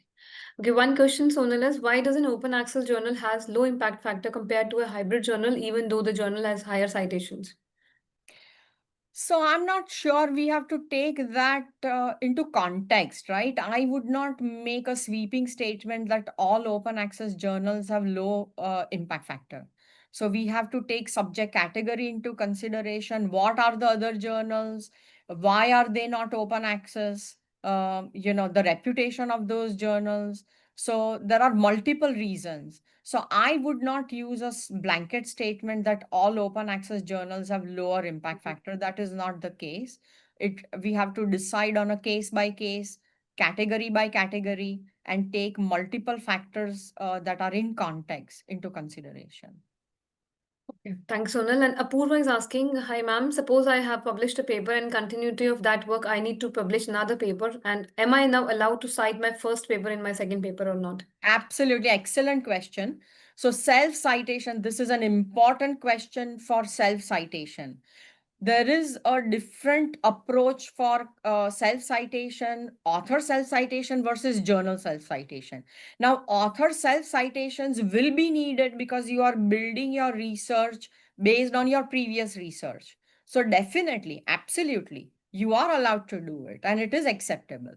But for, when it goes beyond certain Yeah. threshold, then it becomes a problem. But yes, author self-citations are acceptable because you are building the blocks for your further research. So absolutely, you have to cite your previous work. And Nitin asking how citing any article multiple number of times can be prevented. So that again is the job of the peer reviewer, EICs, author themselves need to be aware if they want to publish quality article, they should avoid all those practices. But it is the combined effort of so many different stakeholders to make sure that the paper is qualitative. Okay. And two questions similar on this line. So before that, I'll ask one question which I also had in my mind, Sonal. So Aliaskar asking, what is the difference between SCIE and ESCI? Which is more valuable, and why SCI is not listed in your slide? Just the citation index. I mean SCI only. Right. So that's a very good question. So Science Citation Index Expanded, SCIE, is one of the products of Clarivate that is part of Web of Science. ESCI is Emerging Science Citation Index. That is also another product of Clarivate. Emerging Sources Citation Index is a recently introduced database. It was introduced, of course, it has been 10 years now in 2016. Science Citation Index has been in existence for years. High quality journals based on Clarivate's interpretation of high quality which is, high citation activity and the reputation of the journals, are in Science Citation Index expanded. However, in the recent years, last year and the year before, Clarivate consolidated all these products so far as the subject categories are concerned. So SCI is still a separate product, and very high quality journals are part of SCI, and ESCI is a newer database. However, all the journals indexed both in SCI and ESCI get an impact factor. So the topic of today's session was research metrics and not the each product, right? Not each product. We did not talk about SCI versus ESCI versus SSCI versus Scopus. There can be a separate session on it. But I did touch upon impact factor because all journals, be that in SCI or ESCI, they are all getting impact factor score. The impact factor score is calculated based on the same formula. So there is no different. But because SCI is an older product, Clarivate had some journals selected for SCI because it used to be the only product at one time. Now they will be reevaluating the entire database eventually and keep only very high quality journals in SCI. But the impact factor is given to all journals regardless of ESCI or SCI. Okay. Okay, Sonal, there is some confusion among the attendees in terms of the quartile. So I have multiple questions. One is saying the Q1, Q2, Q3, Q4 are not from Clarivate, they are from Scopus. One question asking what is the source of these quartiles. So could you throw some light on Yeah. how So these quartiles Scopus, are done? Yeah. right. So Scopus provides percentile mainly, and Scopus gives their data to CImago, who provides quartiles. So, the journal ranking and quartile is given by CImago. And those are the concept of quartile is the same. From a subject category, there are all the list, there is this list of journal and all the journals based on their CiteScore for Scopus. They are divided into 4 parts. The topmost journals in the top 25% are in Q1. After that, there is Q2, and then Q3 and Q4. So this is the Scopus quartile that is given by CImago. The concept doesn't change whether it is the quartiles given by Clarivate in Web of Science, JCR, or quartile information given by CImago. It is the same concept, but the calculations that they are doing, one is based on impact factor score, the other one is based on CiteScore. So this is the difference. Okay. And one question Akanksha is asking, is SJR score same as impact factor? No, they are separate. SGR score is given by CImago, which is a completely different independent agency. Impact factor is given by Clarivate Analytics, which is a separate commercial independent company. The methods are separate.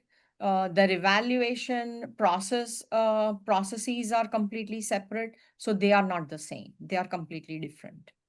Thanks, Sonal. Vishal Mishra is asking, so he says, I published an article which is peer-reviewed and it is a DOAJ listed journal, but it is not in any of the quartiles. So does it mean that the journals which do not have a quartile, are they not good? So quartile again are being given, within DOAJ also you can determine the quartile. So quartile is not kind of a trademark or copyrighted by one indexing service only.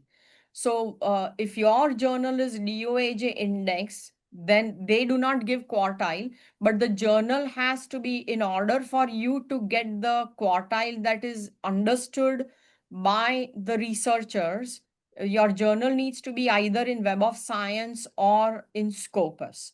Then it is the consistent quartile information across, academic scholarly publishing universe. But the journal has to be either in Web of Science or it has to be in Scopus. Just using the basic quartile principle, even DOAJ list can be divided into 4 parts, right? but they do not give any impact. I mean, they do not give any metric. That's why it becomes difficult to come up with quartile for DOAJ listing. So you need some kind of ranking system to divide the list into 4 parts and create quartiles. Okay. And this ranking is given by Web of Science and Scopus. So we use those. Okay, so question continuation to that may be so asking, as you mentioned, SCImago determines the Q1 to Q4 rankings. But since it is an independent agency, how can we trust it? Is there any government agency that oversees or regulates it? No government agency that I'm aware of it regulates it. There were some national ranking services, such as, UGC, for example, University Grants Commission. They had their own level 1 or list 1 and list 2, but they are no longer keeping that. There are some other national ranking services. There is ENVER, Italian ranking service. They provide that quartile type of information, but I'm not aware of any other government agencies giving that information. There is Chinese Academy of Sciences. They also provide something similar, but it is only for the journals that are published in China or from China or used in China. So yeah, I'm not aware of any, like US government doesn't provide that kind of listing. It is always done by this independent, in many cases, commercial agencies that provide this information. Okay. And a question about monitoring of abuse of metrics is possible within these settings or not? Can we monitor the abuse of these metrics? Yeah, use of metrics, Abuse. abuse of metrics. Yeah, actually, all the indexing services are carefully looking at all those abuses, and that's how they flag the journal.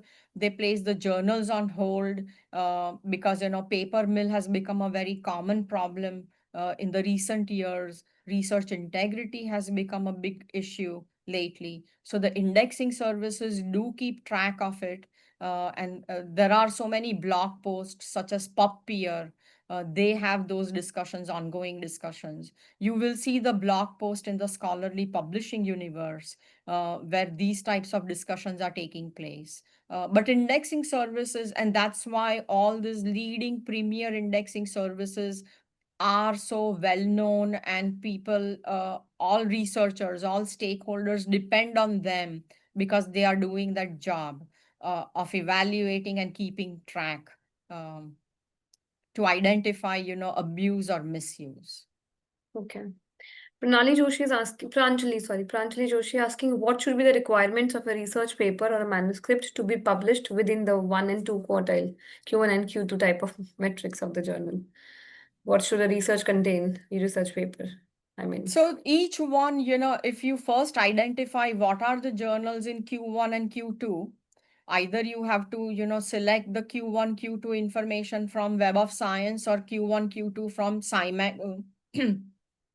So if we take Web of Science or JCR into consideration, if you select the Q1, Q2 journals, and then you have to look at the submission guidelines for those journals to see what type of articles they accept and what are the requirements. But that's going to change from journal to journal. Like New England Journal of Medicine and JAMA are in Q1. So their requirements are going to be quite different than other internal medicine journals. So you will have to first identify what journals are in Q1 and Q2, and then check for individual submission guidelines of those journals. yeah, absolutely. One question by Ranjit is whether what initiative Springer Nature has taken to identify the unethical practices in research and thereby retracting the unethical papers. So Yeah, well, excellent point. Actually, we have expanded our research integrity team.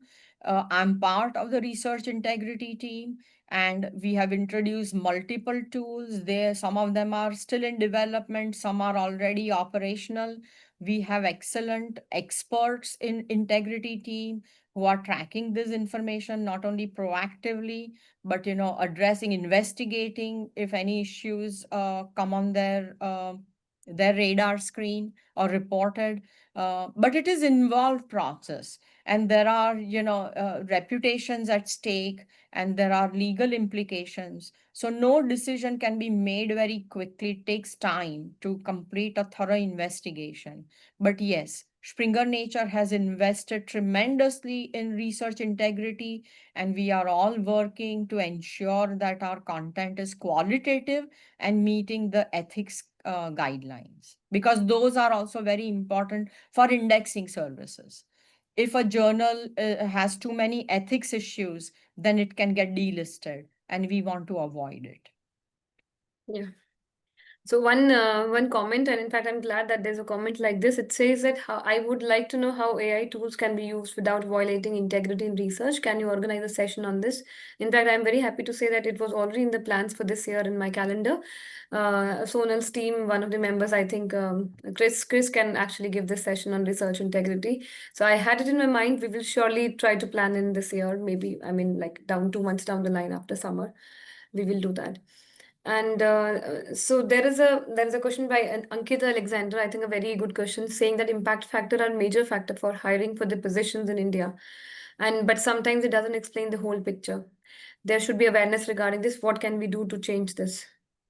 Right. So I think constant education, right, from all different groups.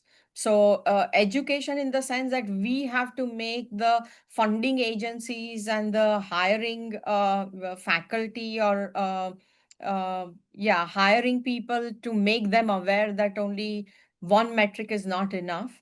It is important to consider all other this qualitative aspects also, how the research had an impact on the community. Those are also the points to be considered. Also, now I see the discussion, the mentorship, what kind of mentorship that author has provided or willing to provide. All those points are also being considered. So again, it is going to take time. It may not take time, but it is constant awareness, education, making people alert about it. And yeah, just, highlighting these points that we discussed today, that no one metric is complete. So just do not consider impact factor, but take other qualitative metrics also into consideration. Two questions, Sonal. I mean, two, three questions on the similar lines. So, because we talked so much about metrics, I must have gotten a little overwhelming for the new researcher, for the early, the young researchers. So, Chintan is asking, what care should a new researcher take while doing research for quality research? And another question is, how to take an ultimate decision regarding the author quality, considering so many metrics which are available, and what should So an author? I don't think authors should worry about Sorry. metric when they are writing their manuscript, right? Your entire focus should be publishing the quality paper and following all the guidelines stringently. And those are all the ethics guidelines. And that's why read the submission guidelines carefully and adhere to it. There are certain agencies such as Scope or ICMJ, they provide guidelines to authors to help them. But your focus as an author should be publishing quality research and not worry about metrics. Metrics will automatically come if your research is good, uh, qualitative, and then people are going to, refer to it and cite it and use it in their further research. So I wouldn't worry about metric. It cannot be a starting point. It is more an end point. And one question about quartiles category, Sonal. So it says quartiles are decided based on impact factor of journals in the respective categories. And so curious question is, what are these categories? It is like finance, science, or are they more specific? Is there a list of categories available? Yeah, there are list of categories available both on the Clarivate website for Web of Science. I think that there used to be 256 subject categories for Web of Science for the journal citation report. And for Scopus also, there are hundreds of subject categories. Some of the major, one could be the same, but then I'm not quite sure about the nuances. If you're looking for very specific type of category, it may not be there if there are not enough journals. So, Clarivate or Web of Science needs at least some number of journals to start a new category. So for very specific niche areas, you may not find the category and it is going to be there in a broader subject category. But yes, there are over 256 subject categories for Web of Science and equal number or more for Scopus. So, one question by Sujoy. So, should we choose a journal based only on the quantitative metrics or the relevance too? So, there is a question like one has a high impact factor is relevant, the other has a low, but the TAT is 10 turnaround time is similar. So, how to choose in such cases when there are similar turnaround times? So, which one to choose, relevance or impact factor? Yeah, that again is very difficult for me to answer because it is individual choice. It is also the requirement of the institutions, right? What are your institutions asking? If for them impact factor is very important to offer a job, then I can't say that impact factor is not important. Yeah. So you will have to decide. However, again, taking that opportunity to have a conversation in the interview process, you can educate the hiring panel or members that why other qualitative metrics are also equally important. But it's a very subjective decision that only an author can make based on the requirement of the hiring institution, funding institution, or institutions in general. It's a difficult answer for me. I can't answer on your behalf. Okay.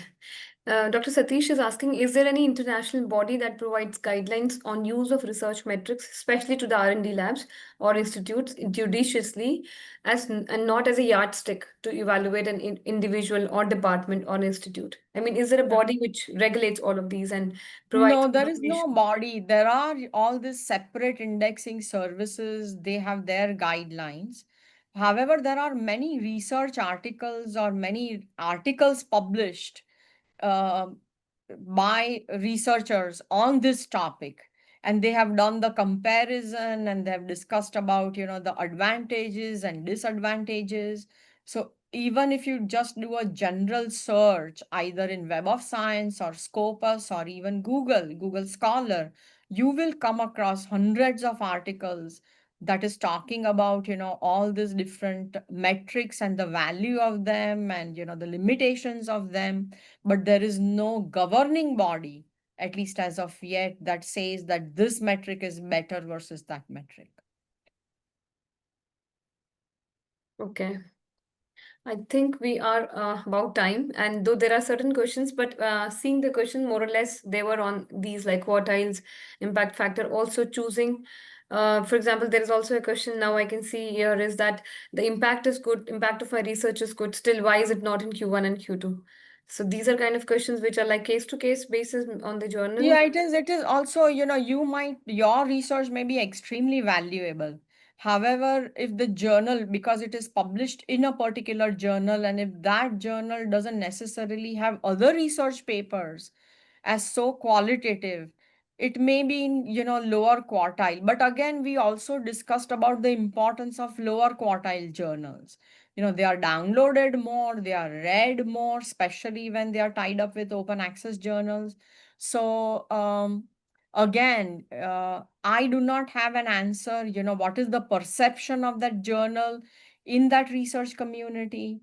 Why is it not in higher quartile? Whether it is publishing, one good limited number of good quality articles or consistently it is publishing qualitative articles, that is also going to determine the quartile placement of the journal, right? Because journals like Nature, from Nature portfolio, usually they are consistently in higher quartile, but over the years, Nature brand has built up that reputation to be very thorough in their selection, highly selective.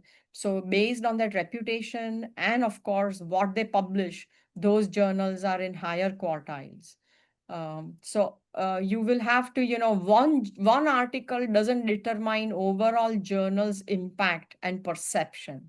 So the journal has to consistently publish qualitative, good quality articles to go into higher quartile. But there are so many other reasons also. What type of articles are being published?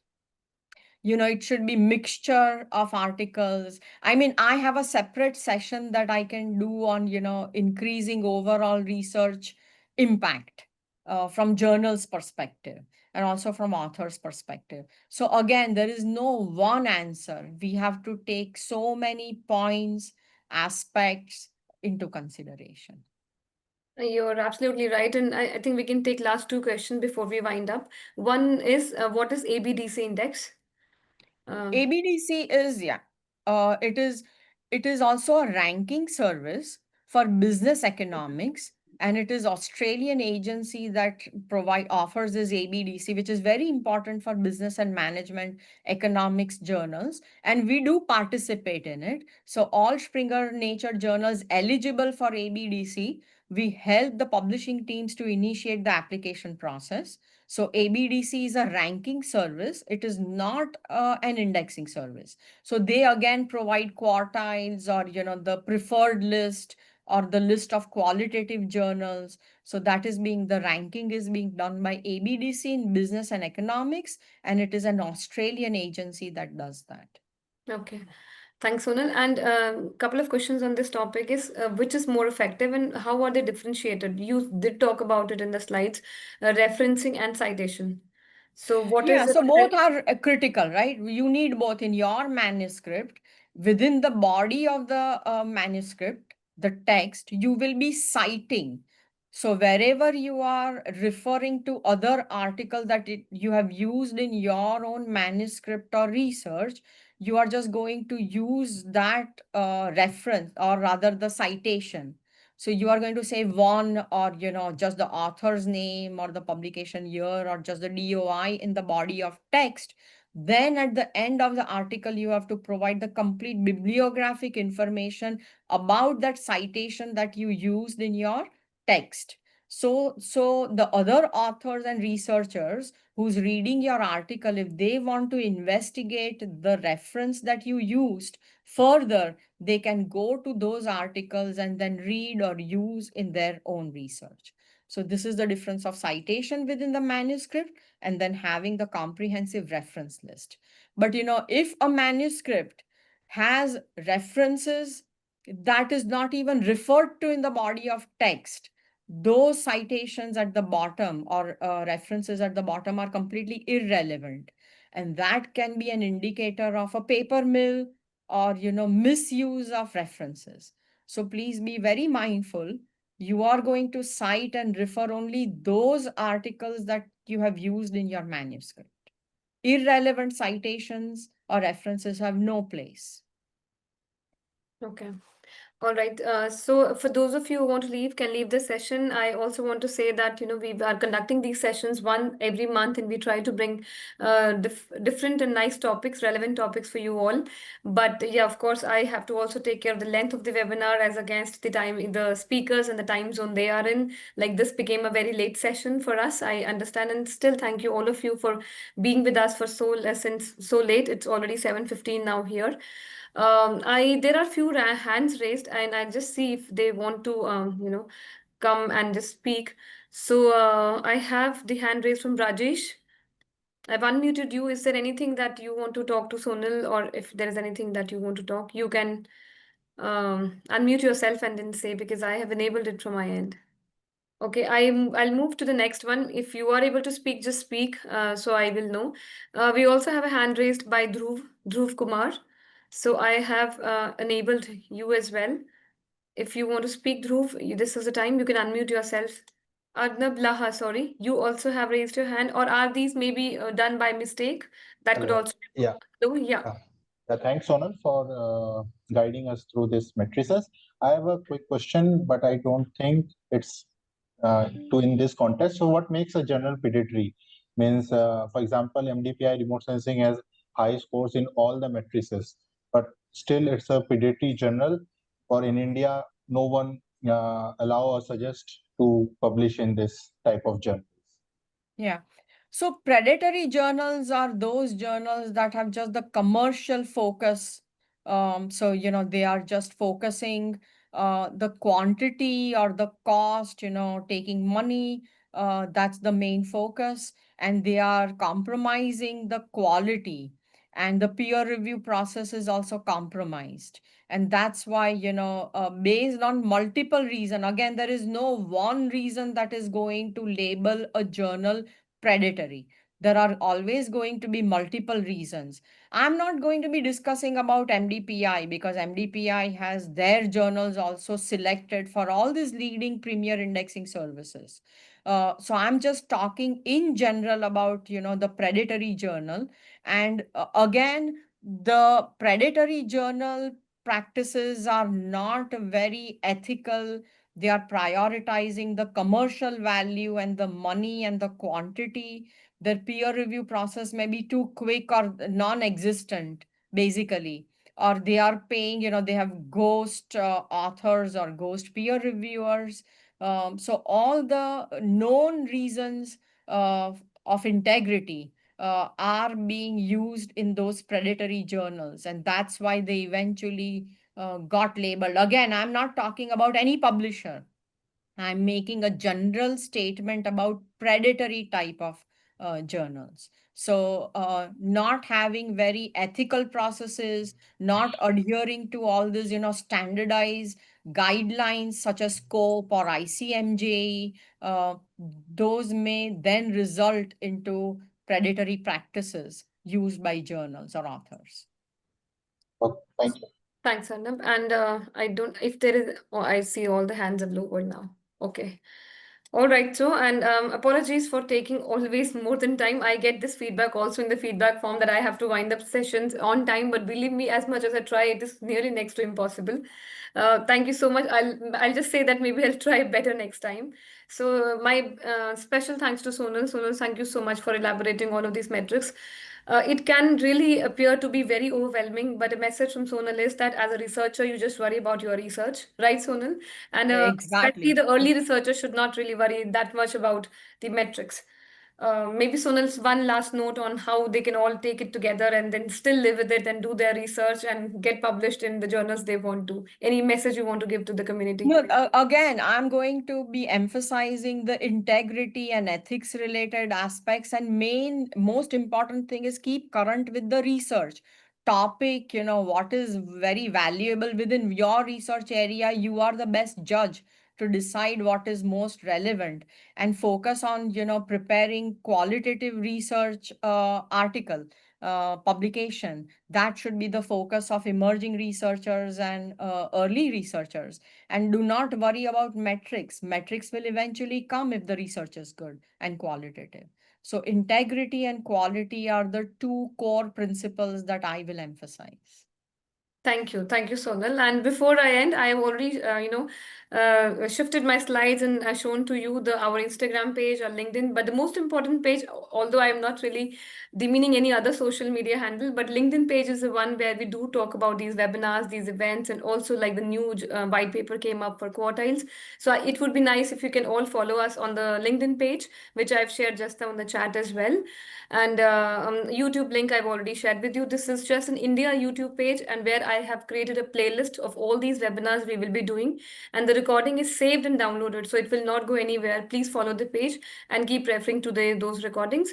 The first two are the platform trainings. The third one was a scientific writing. This is research metrics. In July, we will again meet with a platform training session. And then maybe we do an AI in publishing session later on. And then we repeat Sonal's session in November. Sonal will be in India, and we can then have India time in like afternoon 3 p.m. and we don't have to keep you waiting for long. So before I end the session, I want to read a very nice comment from Dr. Kamath. Thank you, sir. Really, it means a lot to us. He says that I would like to extend my heartfelt thanks to Ms. Alpana for coordinating today's marathon 130-minute webinar on ONOS, and to Ms. Sonal Shukla for her outstanding, detailed and insightful presentation. The session was not only exhaustive in coverage, but also exceptionally well structured, addressing complex aspects of research, impact, indexing, and merits with remarkable clarity. Ms. Sonal's ability to distill intricate concepts into actionable knowledge stood truly out, and her engagement throughout kept the session intellectually stimulating till the very end. This was indeed one of the most enriching academic webinars I have attended in recent times. Kudos to Springer Nature for organizing such a high-quality learning experience. Thank you so much, sir. You really made our day. Thank you. Absolutely. Thank you so very much. Very valuable comment and feedback. Thank you, everyone. My apologies for those whose answers are not we were not able to take up. But believe me, if you see the recording again, you will definitely get the answers. You have my email ID. If there's any pressing question, please do reach out. I will try to take the answers from Sonal, seeing her time, and we will get back to you. Sure. We also aim to repeat the same session. Maybe there is when the feedback form comes, we have specifically asked how you want us to craft the session again, because in November, I'm hoping to again do the session on research metrics. Please let us know what changes you need in this session, if at all. Thank you so very much, and have a good night and good rest of your day. It's already night here. And Sonal, you have a nice, productive day today. Thank you so much, and Thank you so much. have a nice weekend also. Bye-bye. Thank you. Thanks.